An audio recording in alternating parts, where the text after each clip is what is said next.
Hello guys, in this video I am going to show you how to enable tasks on the Calendar by Fantastical application. But first I just want to mention, don't forget to subscribe to my channel because at 10,000 subscribers I am going to show you my whole YouTube revenue statistics and growth strategy, how to make money online. So let's jump into it.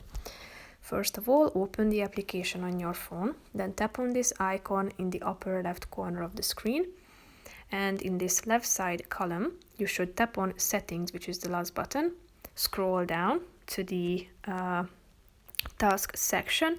And if you want to enable tasks, tap on this gray button in the right side.